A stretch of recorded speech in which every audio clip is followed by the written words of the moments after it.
Ji, gua ini lagi marah nih dari Jakarta Timur tadi. Kenapa ya? Gitu. Kesel kenapa? Ada masalah di sana lah yang buat aku kesel gitu. Tiba-tiba suruh nyambut, gua nggak ngerti kan, udah pegang map. Ternyata ada di panggung itu ada band. Kalian udah siap? Oh, siap Pak Gubernur. Perpintar nih mata niarita kue sing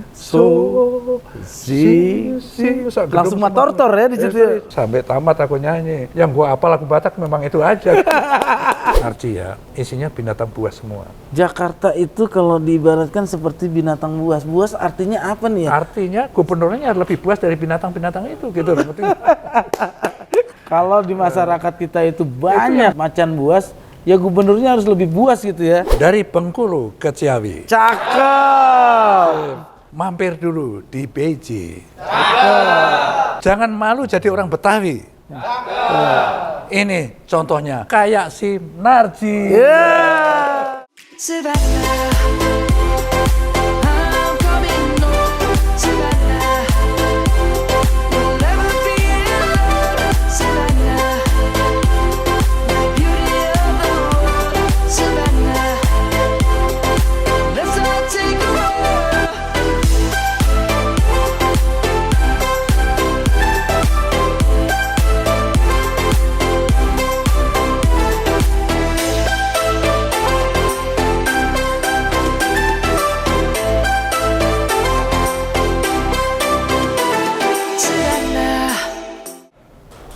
Assalamualaikum warahmatullahi wabarakatuh.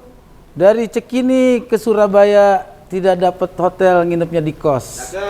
Hari ini saya sangat bahagia karena bisa berjumpa dengan idola saya, Bang Yos. Karena kalau bicara Jakarta nggak lengkap kalau nggak pakai pantun. Nah, Bang Yos sehat ya? Alhamdulillah sehat sih. Sekarang udah berapa sih usia? Usia, ya lebih kurang sedikit dengan kamu sama lah gitu. Oh iya, karena waktu saya kelas 3, Bang Yos itu kelas 6, tapi 6 SMP ya. Jadi kita hari ini saya bangga banget bisa ngobrol-ngobrol dengan Bang Yos di channel YouTube Abang Narji. Saya tidak akan bicara banyak panjang lebar, saya hanya bicara satu. Karena saya insya Allah juga pengen terjun di dunia politik. Politik itu tidak mungkin pernah terlepas dari kata pemimpin. Saya ingin belajar bagaimana cara Bang Yos memimpin Jakarta. Ini sebelum saya nanya ke Bang Yos, saya sedikit cerita ya. Sebagai warga yang sering keluar masuk ke Jakarta, dan saya kuliah juga lama, hampir 6 tahun tinggal di Jakarta. Banyak sekali perubahan yang dilakukan secara revolusioner oleh seorang gubernur yang bernama Sutioso atau yang akrab dikenal dengan Bang Yos, yang saat ini ada di samping saya. Ya, bahwa Bang Yos ini dari berkarir sebagai seorang tentara, akhirnya puncak karirnya sebagai gubernur DKI pada saat itu ya.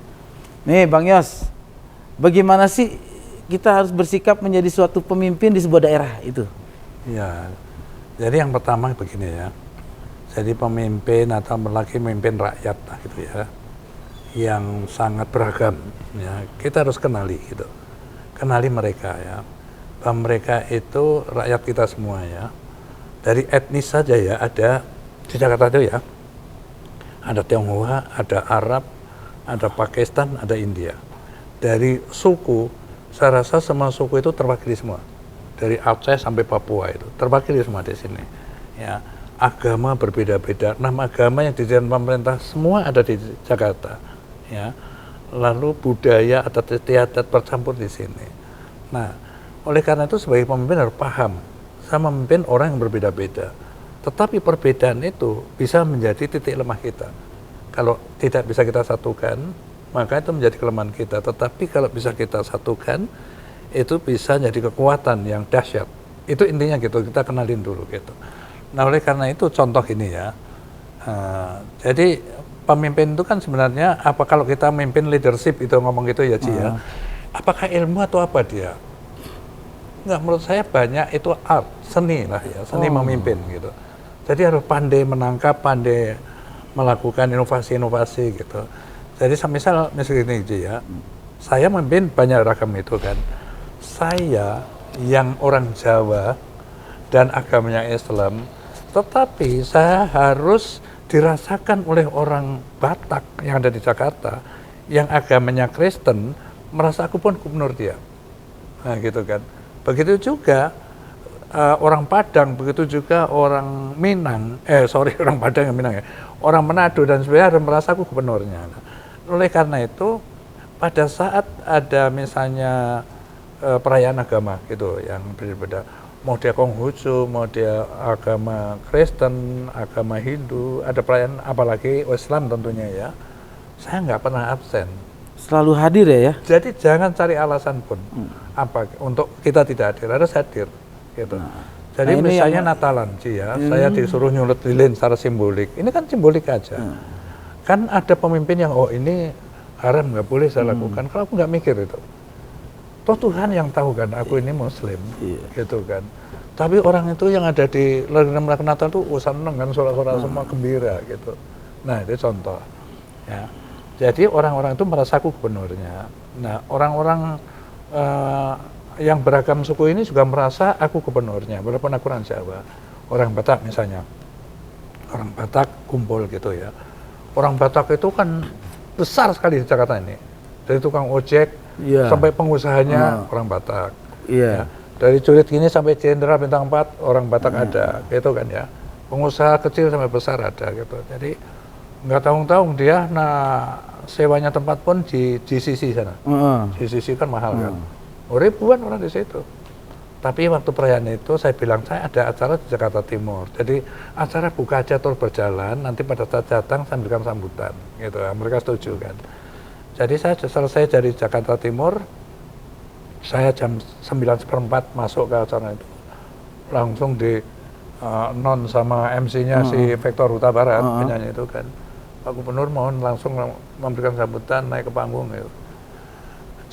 Wah ini lagi marah nih dari Jakarta Timur tadi. Kenapa ya? Gitu. Kesel kenapa? Ada masalah di sana lah yang buat aku kesel gitu ya. Tiba-tiba suruh nyambut, gua nggak ngerti kan udah pegang mic nih. Terus ternyata ada di panggung itu ada band, pakai ulos semua kan, orang Batak kan selalu kumpul-kumpul band kan. Kalian udah siap? Oh siap Pak Gubernur, siapa apa nggak ngerti kan. Terus aku langsung Parpintar ni matani arita kue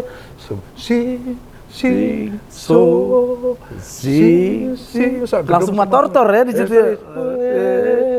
Luka onata parau sampai tamat aku nyanyi. Yang gua apal lagu Batak memang itu aja. Ternyata salah satunya itu ya. Gitu jadi ya.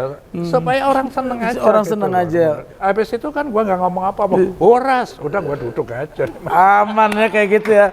Salah satu trik pemimpin kayak gitu tuh. Itu Kita harus trik. mengenal karakter orang yang kita pimpin ya. Nah gini Bang Yos, ini bicara tentang Jakarta.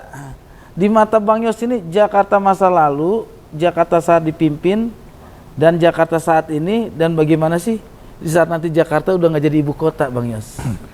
Begini ya, jadi setiap gubernur itu mempunyai zaman dan tantangan yang berbeda-beda. Nah, katakan zaman Ali Sadikin itulah ya. Zaman itu adalah pemerintahan yang super power gitu ya. Jadi pemimpin itu powerful, kekuatannya amat besar.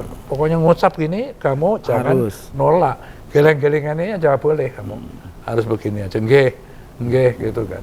Itu seperti itu, jadi enak kan memimpin suasana kayak gitu kan. Oleh karena itu nggak ada duit, Ali Sadikin bikin judi. Legal judi itu dianukan, padahal orang Islam kan haram kan. Nyatanya bisa jalan. Dan duit untuk membangun Jakarta bisa jadi bagus, jalan Tamrin, jalan ini, terus apa namanya, daerah-daerah kumuh dia dandanin segala macam, jangan Ali Sadikin kan. Nah, terus 30 tahun kemudian, kurang lebih ya 32 tahun lah gitu, lalu Sutioso menjadi gubernur. Zamannya berbeda lagi kan. Aku ngalami powerful itu hanya 6 bulan ya. Dari akhir Desember aku dilantik ya, Oktober kita kan gitu. Sampai Mei tahun 98. 14 Mei berubah pemimpin. Karena terjadi kerusuhan yang hebat itu tadi kan. Ya ditandai perubahan kejadian yang menghancurkan Jakarta luluh lantak itu menandai bergantinya era. Ya, yang tadi saya katakan powerful ya. Jadi kebijakan itu namanya top down, dari atas ke bawah. Pokoknya orang manggut-manggut aja gini. Boleh dibilang otoriter lah pada saat itu. Tangan Ya. kaki diikat sama mulut di plester gini aja gitu. Dan harus menjalankan itu. Nah sekarang dibukain semua. Bebas banget nih sekarang ya. Reformasi. Nah, dan itu seperti pernah kamu bicara soal politik, orang belum siap menerima kebebasan yang begitu Secepat itu tadi. ya. Akhirnya disalahgunakan. Nah ini ayah tadi yang menarik tuh ya. Pada saat terjadinya kerusuhan Mei 98, ayah itu kan baru menjabat sekitar 7 bulan. 7 bulan. Bagaimana ya mengatasi perasaan hati ayah yang biasanya semua tuh petunjuk dari atas, sekarang harus mengalami gejolak yang kayak gitu. Hampir sekitar 1 bulan ya gejolak puncaknya ya. Saya waktu itu, waktu zaman saya demo itu ingat banget. Kejadian itu mulai dari 2 Mei sampai akhirnya Pak Harto turun di 21 Mei itu kan porak-poranda tuh ya. Ya. Terutama Jakarta yang pada saat itu notabene pemimpinnya adalah Bang Yos.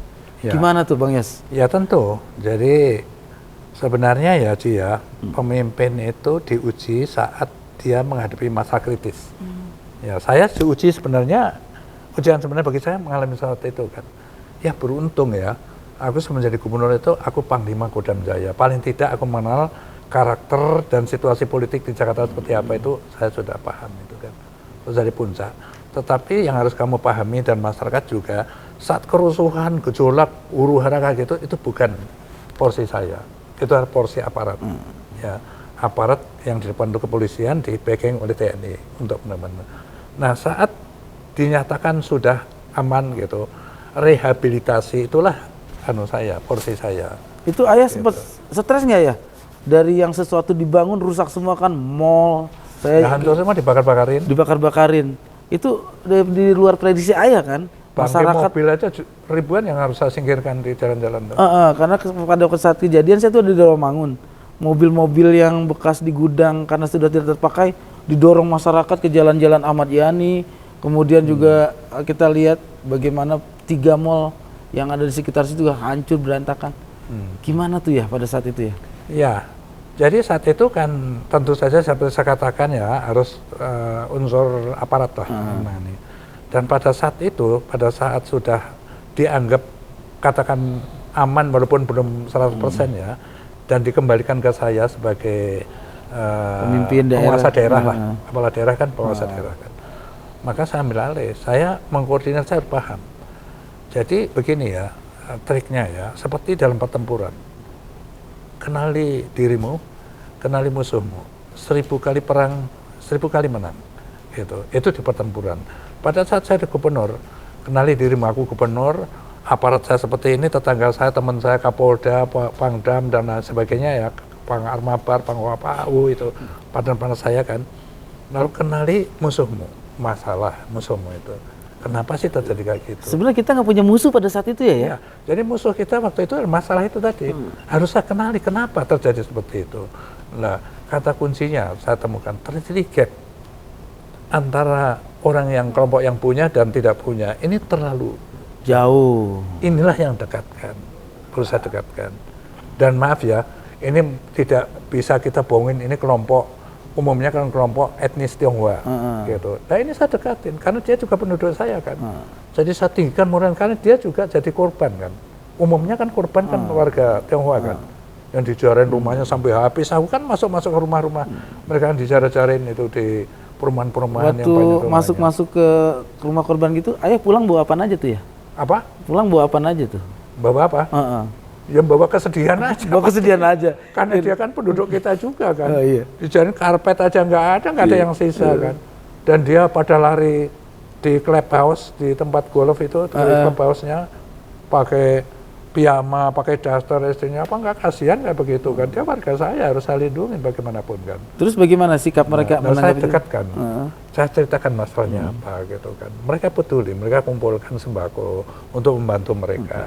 Dan saya tentara, yang mantan tentara, saya peta kan, di daerah mana jadi kelompoknya, pelakunya daerah mana, itu tak garis bawahi gitu. Saya bisa simpulkan itu tadi, kelompok kaya, yang jarang-jarang adalah dari daerah-daerah miskin, gitu. Nah, itu saya dekatkan. Mereka membantu, saling membantu itu gitu. 98 ya, recovery-nya itu berapa lama ya? Sampai dengan kondusif banget. Itu jadi normal lagi. Nah, saya sadar kan, Jakarta ini bukan seperti provinsi lain yang punya resources, punya sumber daya alam, punya minyak, ada yang punya emas, ada yang punya timah. apa lagi, punya timah, punya segala macam batu bara gitu. Kita punya apa? Emasnya kita hanya Mas Sutioso aja kan. Iya benar. Betul toh? Mas Joko juga pada saat itu ngungsi ya? Iya ngungsi juga. Ngungsi di rumah. Jadi pendapatannya dari mana? Ada dari pajak. Pajak itu bisa kita dapat untuk membangun daerah kalau ekonomi bergulir. Bagaimana bergulir? Pelakunya aja pada eksodus keluar semua dari Jakarta. Paling dekat di Singapura. Pada ngintip begini kan, kapan aman? Nah itulah trik. Makanya saya demonstrasi.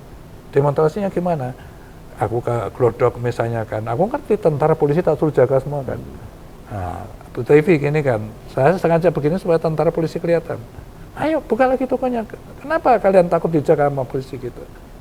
Nah, gitu mulai satu-satu. Kita jaga betul. Cepat dengan cepat. Nah, berapa lama tuh ya? Sampai ini dalam waktu yang relatif singkat, nggak ada sebulan. Tidak ada sebulan? Ya. Oleh karena itu, ini menjadi perhatian gubernur-gubernur kota-kota besar di dunia.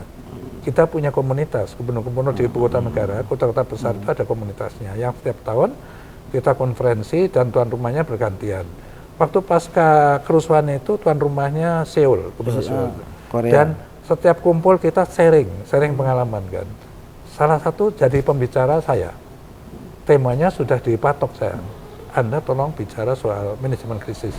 Bagaimana Anda cerita nanti Jakarta kota besar yang hirup pikuk masyarakatnya kayak gitu hancur luluh lantak bisa dengan cepat kembali normal. Nah kalau orang Indonesia kan biasa kan. Gua jadi bangga juga bisa kan gitu. Selalu gitu ya. Iya, padahal gitu. tidak mudah seperti itu ya. Iya. Nah oleh karena itu aku nganggap sukses itu adalah hal yang biasa. Sukses adalah keniscayaan. Artinya kalau kita menjabat sesuatu harus sukses, gitu kan. Nah dengan menganggap sukses itu hal yang biasa, maka kita mengharapkan pujian, tidak mengharapkan award apapun itu ya, kenaikan pangkat, jabatan dan lain sebagainya kan. Kalau itu dapat alhamdulillah, kalau tidak kita nggak kecewa karena itu keniscayaan harus terjadi kan gitu kan. Nah itu yang terjadi. Jangan pernah berharap apa yang kita lakukan itu mendapatkan sesuatu balasan ya. Berarti intinya kerja ikhlas. Karena kalau kita sangat mengharapkan begitu, lalu kita jadi kecewa begitu nggak dapat kan. Dan orang kecewa pasti tidak bisa bekerja dengan sukses. Nah ini Ayah, melihat Jakarta yang sekarang itu seperti apa sih ya? Ya, karena ya setelah saya kan cerita lain kan. Gua jadi gubernur nggak ada duit.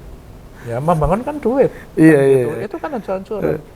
Pertumbuhan ekonomi Jakarta aja minus 17,49% minus. Pada saat 98 itu? Iya. Dalam keadaan minus ya, abang-abangan gue dan gue ya. Nah, terus rupiah kita bergerak antara 15-16 ribu per US dollar. PPD saya tahun 98 tuh 1,7 triliun. Cuma segitu? Triliun. Nilai rupiah 15-16 ribu.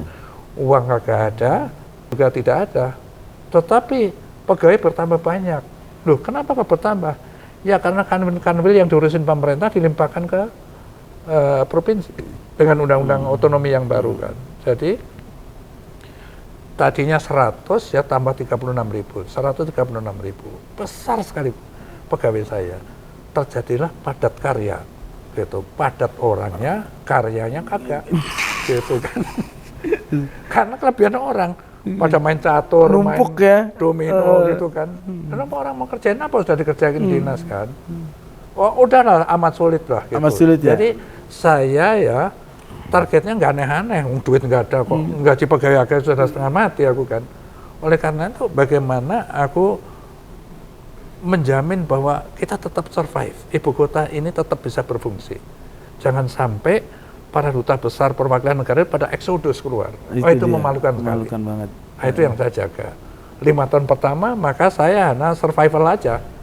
Baru 5 tahun kemudian, 2 periode berikutnya aku baru mulai bangun. Yaitu tadi ada busway, ada LRT, ada MRT. Nah, gitu. Jadi abang-abangan gue ada dan gue, lo yang anak-anak milenial sekarang, yang mungkin lahir setelah Bang Yos tidak lagi jadi gubernur, nggak banyak tahu bagaimana peran Bang Yos ini merubah Jakarta dari sebuah kota yang porak-poranda karena kejadian reformasi sampai sekarang itu menjadi kota yang tertib dalam waktu 1 bulan. Itu yang pertama. Yang kedua, pembangunan, konsep-konsep pembangunan revolusioner itu jujur yang saya alami adalah sejak Bang Yos menjadi gubernur. Konsep busway, konsep subway, monorail, kemudian stasiun terminal terpadu di Jakarta Timur ya, Bang Yos ya. Apa namanya tuh Bang Yos? Yang kita dari Cakung itu? Terminal terpadu di Yang di Cakung itu juga kan Bang Yos juga kan? Yang terminal yang dekat stasiun Cakung. Mungkin itu zaman sekarang itu, bukan Itu sekarang zaman ya. aku, Kalau aku membangun yang itu tadi ya, busway. Kenapa busway saya mulai? Karena dari rencana transportasi makro ibu kota ini yang tidak memerlukan investor itu busway. Oh gitu. Kalau MRT, LRT kan perlu investor. Betul. Sementara tingkat kepercayaan investor luar negeri itu Lagi drop. nol lah, gitu, drop. Nggak mungkin berani bangun di Jakarta ini, apalagi di tempat lain termasuk Jakarta ini kan. Jadi saya membuat rencana dari para pakar ini yang sudah yakini menyelesaikan masalah sampai jauh ke depan. Kalau tidak saya mulai sampai hari raya monyet juga nggak jadi-jadi kan gitu kan. Maka aku mulai dari busway. Dari busway dulu. Gitu kan. Nah, Itu banyak tantangan nggak ya? waduh, di demo tiap hari sampai kenyang gua. Iya, yang namanya jalan tadi katanya ini jalan luas kok kepake buat busway kayak gitu. Padahal jalur itu nggak berkurang karena saya ambil tengah sedikit, saya pinggir sedikit, saya tambah satu jalur lagi. Nah itu Jadi seperti Sudirman tantangan yang tetap paling 3. berat apa? Membangun busway. Ya begini, tantangannya itu ditolak habis-habisan di demo sampai aku disuruh pindah kantor dari staf saya, aku nggak mau pindah kantor karena katanya demo sudah membahayakan kita. Jadi triknya lagi begini ya, pemimpin tuh ya pada saat sudah yakin bahwa ini masalah dan inilah satu-satunya cara baik untuk menyelesaikannya, sudah yakin, jangan kita pernah mundur apapun tekanannya seperti apa. Nih bicara tentang Jakarta. Sekarang juga kan Gubernur Jakarta kemarin sudah habis periodenya ya. Sekarang itu adalah pejabat sementara ya, PJ-nya nih. Kita bicara selanjutnya itu yang sosok seperti apa sih yang bisa memimpin Jakarta ke depan dengan tantangan yang berbeda. Apalagi kalau nanti Jakarta udah nggak jadi ibu kota ya. Ya begini ya, ini kan Jakarta ini kan multifungsi ya. Dia pusat pemerintahan karena ibu kota negara ya. Dia pusat ekonomi. 70% ekonomi Indonesia itu Putar di Jakarta. berputar di Jakarta ya. Dia pusat budaya. Semua etnis, suku, budaya atau tidak ada terwakili di sini. Dia juga pusat pendidikan. Beberapa universitas di Indonesia, swasta maupun negeri ya. Ya, jadi dari multifungsi ini tadi ya, maka persoalannya bukan hanya lokal saja ya, persoalannya nasional dan internasional. Ya, karena itu Gubernur DKI Jakarta pun tentu harus punya wawasan lah ya, punya wawasan gitu kan. Artinya bukan wawasan yang lokal saja maksud saya ya, dia juga mempersatu keragaman itu tadi. Ya. Nih ya, ada bedanya nggak sih ya? Waktu zaman ayah kan jadi gubernur itu langsung tunjuk dari atas ya? Bukan, aku dipilih juga. Oh, Bang Yos dipilih DPRD. dipilih DPRD. Maksudnya diwakili Kalau langsung dulu ya? zaman Pak Ali Sadikin ditunjuk aja. Ditunjuk. Kalau- Dengan sekarang yang langsung dipilih oleh masyarakat, itu akan berpengaruh nggak ya untuk mengambil kebijakan? Ya, kebijakan itu sebenarnya bukan dari dipilih langsung apa tidak langsung, bukan ya, tetapi dari pribadi seseorang lah. Oleh karena itu jadi gubernur sekali lagi dia harus kenal betul ini masalah apa. Ini bukan masalah lokal, nasional dan internasional juga di sini gitu ya. Dia koordinasinya juga harus ke atas, ke pemerintah pusat juga kan. Menteri-menteri harus proyek-proyek tentu kita harus koordinasikan dengan mereka. Dan ibaratnya hutan belantara ya, Narji ya. Ini isinya binatang buas semua. Jakarta itu kalau diibaratkan seperti binatang buas. Buas artinya apa nih ya? Artinya gubernurnya harus lebih buas dari binatang-binatang itu gitu. Keren tuh. Gitu kan. Kalau di masyarakat kita itu banyak yang saya lakukan. ya kita anggap banyak macan buas, ya gubernurnya harus lebih buas gitu ya. Iya kan. Sini mana ada kan urusan daerah dicampuri sama orang DPR RI misalnya kan. Kalau di daerah mana ada campur tangan dia kan? Nggak bisa. Itu kan. Jadi penduduk di Jakarta ini kan dari tukang batu sampai RI 1. Kumpulnya di sini ya. Kemudian jadi ini isinya kan ketua partai politik, ketua LSM, ketua apa semua kan ada di sini. Adanya di Jakarta semua. Pangkat semua jenderal semua di sini, jenderal angkatan darat, laut, udara, polisi semua ada, semua pangkat DPR D ada, DPR pusat ada gitu. Nah ini ya sebelum kita tutup, ini kan Jakarta itu kan sebuah miniatur Indonesia kita bicara tentang Indonesia nih di tahun yang mulai panas ini. Sosok seperti apa sih yang paling cocok menurut Ayah yang memimpin Indonesia itu? Sosoknya aja, maksudnya karakternya, sikapnya. Jadi saya kan begini, karakternya itu ya itu tadi, jadi orangnya nggak kaku ya, harus bisa luas. Ya. Nih ada cluenya nih dari Bang Yos nih, tidak kaku, luas. Ya tentu dia mempersatu, dia jadi mempersatu. Mempersatu. Nah, jadi saya latihannya dulu waktu tentara itu kan anak buah saya semua suku ada, anak Bali ada, anak Batak ada, anak Minang ada. Manado ada, jadi saya sudah belajar dari situ pada saat jadi gubernur, jadi saya sudah kenal karakter orang itu. Jadi dia harus punya wawasan, ya. Dia tentu harus punya apa namanya ya, harus teruji lah, menurut saya teruji karena masalahnya itu bukan ringan memimpin Indonesia ini kan. Jadi track recordnya itu harus bisa dibaca itu loh Ci. Dia pernah jadi apa sih, pernah melakukan apa gitu. Jadi bisa dibaca sih, karena dia akan mengalami banyak masalah. Karena memimpin Indonesia tuh nggak bisa menjadi sosok yang ujuk-ujuk jadi ya. Nggak usah ujuk jadi. Kalau di Amerika nggak apa-apa, karena negara itu sudah stabil semua bidang. Siapapun yang memimpin Amerika, masyarakatnya sudah stabil. Mau Reagan, mau pimpin Playboy namanya Kennedy, mau pimpin Trump, pengusaha gendeng itu kan gitu kan, aman-aman aja. Aman-aman aja, karena negaranya sudah stabil. Nah, kita bukan seperti itu, gitu loh. Berarti gini ya, ini satu lagi sebelum kita benar-benar pamit. Ayah, saya kan orang Betawi nih ya. Pandangan Ayah terhadap orang Betawi itu seperti apa dan masyarakat Betawi itu kalau pengen maju harus kayak apa sih ya?